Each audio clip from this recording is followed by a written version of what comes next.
The 2-minute message preview at the non-denominational New Hope Olympia is How to Have Wisdom in a World of Chaos.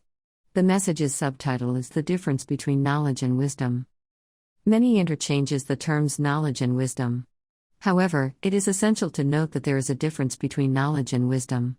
British journalist, musician, and broadcaster Miles Kington described the difference best. Kington said, "Knowledge is knowing. A tomato is a fruit, wisdom is not putting it in a fruit salad." With as crazy as our world is around us, we need every advantage that we can get to help us in life. Living in a world of chaos, we need wisdom during these difficult times. How can we make it through? How can we ride out the storm? For answers to these questions, we turn to the book of Proverbs. Most Proverbs come from Solomon, the son of David and the great king of Israel. Solomon was the man God enabled to have anything he wanted, and Solomon asked that God give him wisdom. Listen to what the Bible tells us about Solomon in Kings 4:29-34. God gave Solomon wisdom and great insight, and a breadth of understanding as measureless as the sand on the seashore. Solomon's wisdom was greater than the wisdom of all the men of the East and greater than all the wisdom of Egypt. And his fame spread to all the surrounding nations. He spoke 3,000 proverbs, and his songs numbered 1,005. He described plant life, from the cedar of Lebanon to the hyssop that grows from the walls. He also taught about animals and birds, reptiles, and fish. Men of all nations came to listen to Solomon's wisdom, sent by all the kings of the world, who had heard of his wisdom. Wisdom is a very powerful and, at times, elusive quality that it seems only a few possess in large amounts.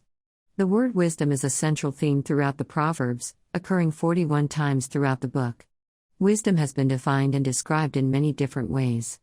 The American Heritage Dictionary defines wisdom as understanding of what is true, right, or lasting, common sense, good judgment, learning. The word used for wisdom in both the Old and New Testaments carries with it the meaning of having a skill in living, following God's design and avoiding moral pitfalls. The Bible Knowledge Commentary defines wisdom as being skilled in godly living. What we're talking about in this weekend's message is heavenly wisdom. Heavenly wisdom teaches us the skills for godly living. Heavenly wisdom serves as a guide for earthly living. Why is heavenly wisdom so important? Here's what the Bible says about the importance and value of heavenly wisdom. Proverbs 8:11, "For wisdom is more precious than rubies, and nothing you desire can compare with her." Proverbs 16:16, "How much better to get wisdom than gold, to choose understanding rather than silver." Ecclesiastes 7:11 says, "Wisdom, like an inheritance, is good and benefits those who see the sun."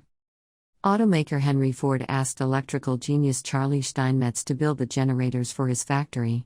One day the generators stopped, and the repairers couldn't find the problem. So, Ford called Steinmetz, who tinkered with the machines for a few hours and then threw the switch. The generators were to life, but Ford got a bill for $10,000 from Steinmetz. Flabbergasted, the rather tight-fisted car maker inquired why the bill was so high. Steinmetz's reply, "For tinkering with the generators, $10. For knowing where to tinker, $9,990. Ford paid the bill.